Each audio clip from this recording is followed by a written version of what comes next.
एक मराठा, एक मराठा.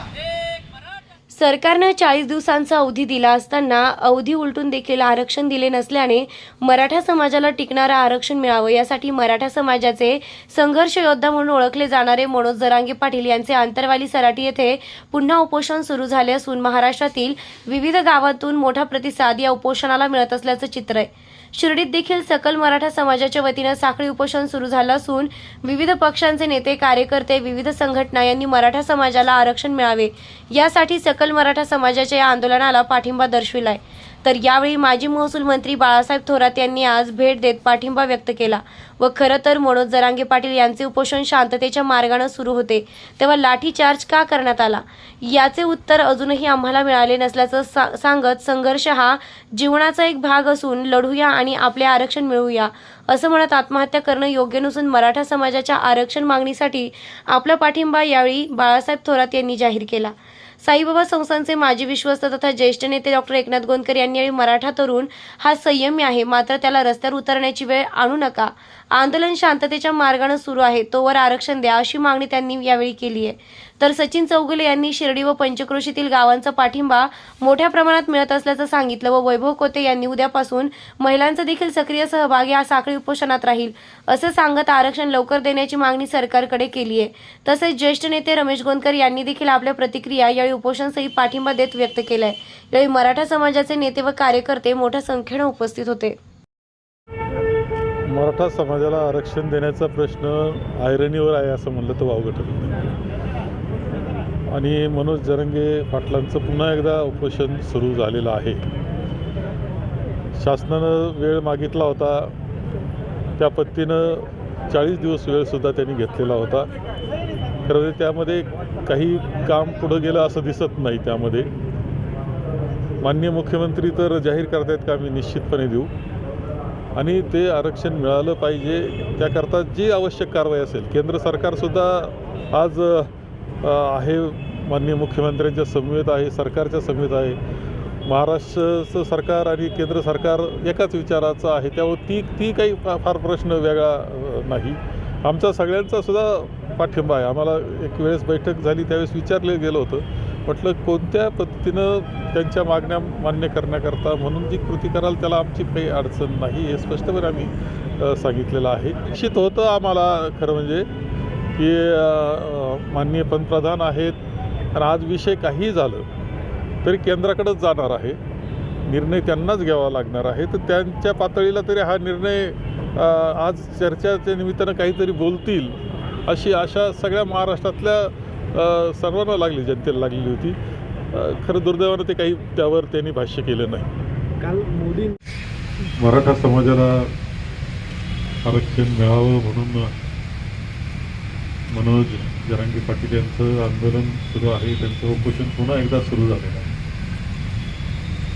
सरकारला 40 दिवस वेळ त्यांनी दिला होता आणि सरकारने वेळ 1 महिन्याचा मागितला होता, 30 दिवसाचा.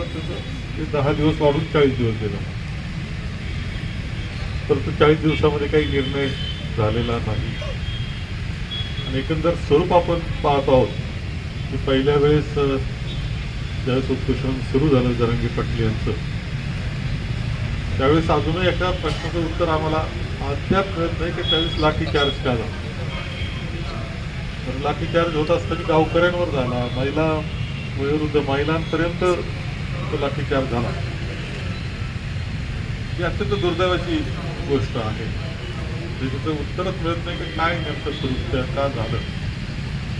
एकंदर जरांगे पाटलांच्या उपोषणाला जनमानसातून किती प्रतिसाद मिळतो याचं उदाहरण त्यांच्या झालेल्या सभा हेच सांगता येईल. जालन्यात त्यांची त्यावेळी झालेली सभा ही तर एक उच्चांकी सभा होती. म्हणजे लाखाचा किती लाख म्हणायचा हा प्रश्न पडावा असा जनसमुदाय, प्रचंड जनसमुदाय. 100 एकरवरती काय 170 एकर. 2 दिवस काहीतरी येऊन बसले ते. रात्री त्यावेळेसच 50-60 हजार लोक तर रात्री मुक्कामाला झाले. दिल्लीकर सुद्धा आदल्या दिवशीच मंडळी की हे आश्चर्यकारक असं आहे जनमानस एवढं तयार होणं. याला कारण जो प्रश्न आहे तो सुटावा, आपल्या योगदानचं भविष्यकाळ हा चांगला व्हावा हा प्रयत्न यामध्ये आहे, हे स्वप्न ते पाहत आहेत. म्हणून शासनाची जबाबदारी आहे की त्यांनी शब्द दिला आहे, तो शब्द त्यांनी पूर्ण केला पाहिजे. जरंगे पाटलांची माहिती ही संपूर्णपणे एक प्रतीक स्वरूपामध्ये मराठा समाजाचं एक प्रतीक आहे, त्यांच्या जनमानसाचं प्रतीक तो झालेला आहे. इतर समाज सगळ्यांना ते पटणं आहे, ते पाठिंबा देत आहेत आणि म्हणून ती मागणी मान्य झाली पाहिजे हा आग्रह आमचा सुद्धा आहे. आणि म्हणूनच आज मी आलो होतो या विभागात, त्यावेळेस आपलं उपोषण सुरू झालेलं असल्यानंतर मुद्दाम या निमित्तानं पाठिंबा माझा एक संधी आहे की आपली तुमच्याशी बोलण्याची, सर्वांशी बोलण्याची, आणि म्हणून हा पाठिंबा आमचा आहे आणि ती मागणी शासनानं त्वरित मान्य करावी. आता याचा अंत पाहू नये, संयमाचा परीक्षा घेऊ नये अशी अपेक्षा ही आहे.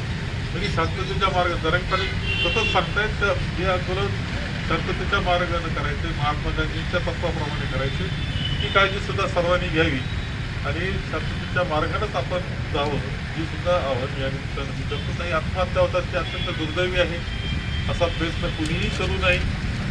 संघर्ष हा जीवनाचा भाग आहे, तो संघर्ष करूया आणि यशस्वी होऊया, एवढंच त्या निमित्तानं मी सांगतो. माननीय आपल्या मराठा समाजाचे नेते मनोज जरांगे पाटील यांनी आपल्या मुलांना शैक्षणिक सवलतीमध्ये आरक्षण मिळावं, इतर गोष्टी आरक्षण मिळावं अशा दृष्टिकोनातून उपोषण केलं होतं. आणि त्या उपोषणाच्या दरम्यान महाराष्ट्र शासनाने असं कळवलं होतं की मी 1 महिन्याच्या आत या ठिकाणी निर्णय घेऊ, परंतु त्या ठिकाणी आणखी 10 दिवस वाढवून देऊनही या ठिकाणी निर्णय शासन करू शकलेलं नाही. वास्तविक आम्हाला वाटलं होतं काल महाराष्ट्रामध्ये शिर्डी या ठिकाणी पंतप्रधान साहेब येत आहेत आणि हा प्रश्न हा खरा म्हणजे राज्य शासन नव्हे पण या केंद्र शासनाच्या सुद्धा निगडीत आहे आणि केंद्र शासनाने खरा हा निर्णय करायला पाहिजे अशी भूमिका या ठिकाणची आहे. आणि म्हणून असं वाटलं होतं की काल ते काहीतरी या ठिकाणी त्याबाबत बोलतील, परंतु एकंदरीत असं लक्षात आलं की मराठा समाजाच्या बाबत त्यांची जी भूमिका आहे ती निसंदिग्ध आहे, ती कुठल्याही प्रकारच्या मनस्थितीत दिसत नाही. वास्तविक पाहता मराठा समाजाने आत्तापर्यंत खूप मोठं योगदान दिलेलं आहे. आज या ठिकाणी आपण बघतो आहोत की पूर्वीचा काळ आणि आत्ताचा काळ हा मराठ्यांचा फार वेगळा झालेला आहे. या काळामध्ये या मराठा समाजाचा हा शेती हा मुख्य धंदा होता आणि खूप मोठं क्षेत्र प्रत्येकाकडे होतं, त्यामुळे फारशी गरज वाटत नव्हती. परंतु आता दिवसेंदिवस कुटुंब वाढत गेली आणि शेतीचं प्रमाण कमी झालं असल्यामुळे काही लोक तर भूमीहीनसुद्धा झालेले आहेत. असं असताना अशा लोकांची परिस्थिती अतिशय वाईट आहे आणि त्या मुलांना शिक्षणापासून वंचित राहावं लागतं. मुलं मेरिटची असले तरी त्यांना त्या ठिकाणी शासनाकडून कुठल्या सवलती मिळत नाही, चांगल्या ठिकाणी शिक्षण घेता येत नाही. आणि म्हणून या ठिकाणी शासनानं आमच्या मुलाबाळांचा विचार करून का होईना या ठिकाणी आम्हाला आरक्षण देणं गरजेचं आहे. ही अतिशय माफक अशी मागणी ही मराठा समाजाची आहे. परंतु मराठा समाजाचं जे योगदान आतापर्यंत महाराष्ट्रात बघितलं तर खूप मोठं योगदान आहे, सर्व समाजाप्रती त्याचं योगदान आहे आणि हे जाणीव सर्व समाजाला आहे. म्हणून सर्व समाजसुद्धा आज या सकल मराठा समाजाला आज पाठिंबा देत आहे. कुठलाही समाज नाही तर त्याचा पाठिंबा या ठिकाणी मराठा समाजाला नाही. असं असताना देखील सुद्धा आज या ठिकाणी महाराष्ट्र शासन कुठलाही निर्णय घेण्यासाठी तयार होत नाही. परंतु याचा अंत पाहू नये. मराठा समाजाने आत्तापर्यंत खूप आंदोलनं केली, खूप शांततेच्या मार्गाने केलेली आहेत. कुठल्या प्रकारचा अनुचित प्रकार घडलेला नाही आणि खूप मोठ्या प्रमाणात ज्या ठिकाणी कुठेच अशी एवढी मोठी आंदोलन झाली नाही, एवढे मोठे आंदोलनं या ठिकाणी मराठा समाजाने केलेली आहे. व कुठल्याही बाबतीत त्यांनी चुकीचा निर्णय या ठिकाणी घेतलेला नाही. शांततेच्या मार्गाने मिळावं ही अपेक्षा सर्व सकल मराठा समाजाची आहे. परंतु जर असं होत नसेल तर मग मात्र आता आमचा मराठा समाजातला तरुण मात्र थांबेल असं आम्हाला वाटत नाही. कारण थोडी त्याच्या प्रतिक्रिया उमटायला लागलेल्या आहेत आणि त्यापूर्वीच या शासनाने निर्णय घेऊन मराठा समाजाला न्याय द्यावा अशी मी सकल मराठा समाजाच्या वतीने या ठिकाणी सरकारला विनंती करतो. आणि आमच्या सर्व परिसराचा जरांगे पाटील यांना या ठिकाणी पूर्णपणे पाठिंबा आहे. जोपर्यंत या ठिकाणी निर्णय होणार नाही तोपर्यंत हे सगळे उपोषण असंच चालू राहील असं मी या ठिकाणी सांगतो आणि थांबतो. मनोज जरांगे पाटील यांनी सरकारच्या अनास्थेमुळं परत एकदा उपोषण करण्याचा निर्णय घेतलेला आहे आणि 25 तारखेपासून त्यांनी परत उपोषणाला सुरुवात केलेली आहे. तर त्याच अनुषंगाने आज आम्ही या ठिकाणी शिर्डी शहरात सकल मराठा समाज राहता तालुक्याच्या वतीनं साखळी उपोषण सुरू केलेलं आहे आणि या साखळी उपोषणामध्ये आज जवळजवळ 14 गावातील प्रतिनिधींनी 14 ते 16 गावातील प्रतिनिधींनी सहभाग दिलेला आहे. म्हणजे त्यामध्ये नांदुर्की, निघोज, निमगाव, सावळवीर, राहता म्हणजे आजूबाजूच्या डोराळे, दहेगाव अशा आडगाव अशा बहुतेक गावातील सर्व मराठा समाज बांधवांनी तसेच इतर समाज बांधवांनी देखील त्यात जैन समाज, मुस्लिम समाज, त्याचबरोबर धनगर समाज, सोनार समाज, शिंपी समाज यांनी देखील येऊन या ठिकाणी त्यांचा सहभाग दिलेला आहे आणि आंदोलनास पाठिंबा दिलेला आहे. चुकीच्या पद्धतीनं आपल्या या आंदोलनाकडे काही लोकांनी बोट दाखवत हे आंदोलन वेगळ्या मार्गाने चालल्याचं भासवत आहे, परंतु साहेब तसं काही नाही आहे. अतिशय शांततेच्या मार्गाने आम्ही आंदोलन या ठिकाणी करत आहोत. आपण या ठिकाणी आलात, आपलं मनापासून स्वागत आहे. आणि साहेब आम्ही या ठिकाणी एक निर्णय पण घेतलेला आहे, एक भूमिका या ठिकाणी सकल मराठा समाजाच्या वतीने अशी मांडलेली आहे. आम्ही शहरात राजकीय नेत्यांना येण्यास बंदी केलेली आहे, परंतु शिर्डीचा थोडासा विचार करता आम्ही जे साईबाबांच्या दर्शनाला येतील किंवा आंदोलनास पाठिंबा देण्यासाठी येतील तर तेवढी मात्र आम्ही शिथिल या ठिकाणी भूमिका ठेवलेली आहे. आणि बाकी कोणीही राजकीय नेता कोणत्याही पक्षाचा असो त्यांनी येऊन राजकीय भूमिका या ठिकाणी मांडू नये, राजकीय कार्यक्रम घेऊ नये असं या ठिकाणी आम्ही जाहीर केलेलं आहे. तसं झाल्यास सकल मराठा समाज राहता तालुक्याच्या वतीने त्यांना विरोध करण्यात येणार आहे. आपण साहेब या ठिकाणी आलात, आम्हाला पाठिंबा देण्यासाठी आलात, याबद्दल आपले मनापासून आभार आहे.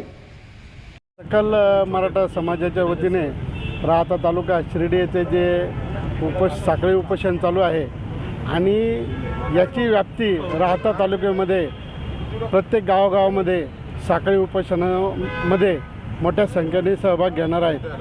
शासनाला या ठिकाणी सकल मराठा समाजाच्या वतीने आणि शिर्डीच्या वतीने ही मोठी मागणी राहील का टिकणारं आरक्षण त्वरित लवकरात लवकर द्यावं अशी ही मराठा समाजाच्या वतीने जी मागणी चालू आहे आणि साखळी उपोषण मोठ्या प्रमाणात होणार आहे.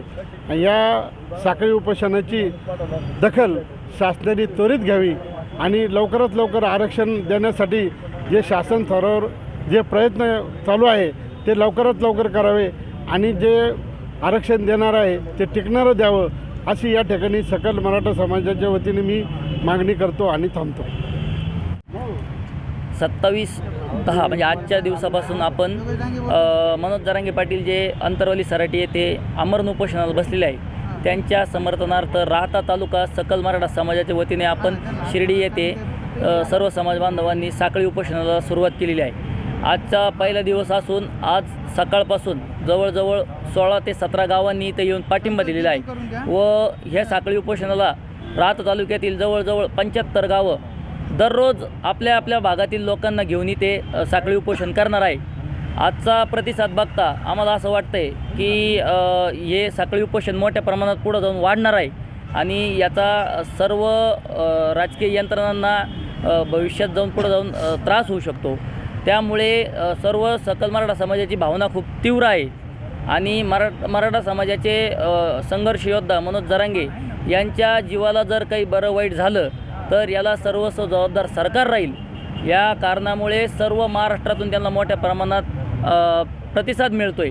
तरी माझी आपल्या सर्व सरकारी यंत्रणांना सरकारीच्या सर्व लोकांना विनंती आहे की आता मराठा समाजाचा अंत न बघता तुम्ही गेल्या मागच्या 4-5 दिवसामध्ये बघत असाल रोज आत्महत्या घडत आहे, रोज तरुण बलिदान देत आहे. तर याला कुठंतरी आता थांबा भेटला पाहिजे आणि सर्वांनी एक समाज म्हणून राजकीय पक्षातील सत्ताधारी नेते असतील, विरोधी नेते असतील, या सर्वांनी एक समाज म्हणून एका झेंड्याखाली एकत्र येऊन आपल्या समाजाला न्याय मिळवून द्यावा आणि गोरगरीब मराठ्यांचं आज जे वाटोळं होत आहे, आज जे महिला विधवा होत आहेत, आज जे मुलं उघड्यावर येत आहे, या सर्वांचा लवकरात लवकर सरकारने विचार करावा. अन्यथा हे आंदोलन जसं मनोज जरांगे पाटील म्हणले पेलणारही नाही आणि झेपणारही नाही. आजची राहता तालुक्याची संख्या बघता आम्हाला देखील आता असा आत्मविश्वास आलेला आहे की हे आंदोलन खरंच पेलणारही नाही आहे आणि झेलणारही नाही आहे. परंतु यामध्ये जसं मनोज जरांगे पाटील यांनी सांगितलं की शांततेचा जो मार्ग आहे तो शेवटपर्यंत सर्व मराठा बांधव इथे राहता तालुक्यामध्ये ठेवतील.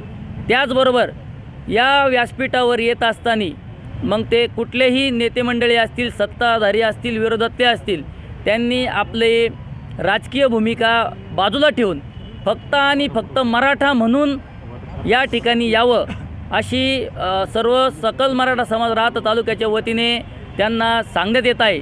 त्याचबरोबर सकाळपासून विशेषतः अनेक संघटना वेगवेगळ्या समाजाच्या असतील, वेगवेगळ्या जाती धर्माचे लोक इथे आले. त्यांनी सकल मराठा समाजाला बहुतांशपणे पूर्णपणे पाठिंबा दिला आणि त्यांनी देखील इथे सांगितलं तुमच्या न्यूजच्या माध्यमातून की मराठा समाजाच्या गोरगरीब जनतेला आरक्षण भेटलं पाहिजे. आणि मी सर्व सकल मराठा समाजाच्या बांधवांना विनंती करतो की आपण मोठ्या जास्तीत जास्त संख्येने या शिर्डी नगरपंचायतच्या बाजूला आपण सर्वांनी जमावे. त्याचबरोबर माता भगिनींना देखील विनंती आहे की हा लढा फक्त कोणा एकट्या पुरुषाचं वर्गाचा नाही, तर यामध्ये महिलांचा देखील मोठ्या प्रमाणात सहभाग असणार आहे. उद्यापासून आपल्या इथे महिला देखील सामील होणार आहे. तरी सर्व सकल मराठा समाजातील सर्व माता भगिनी असतील, तरुण मुलं मुली असतील, यांना मी विनंती करतो की समाज म्हणून, भविष्य म्हणून आपण सर्वांनी मोठ्या संख्येने या ठिकाणी उपस्थित राहावे.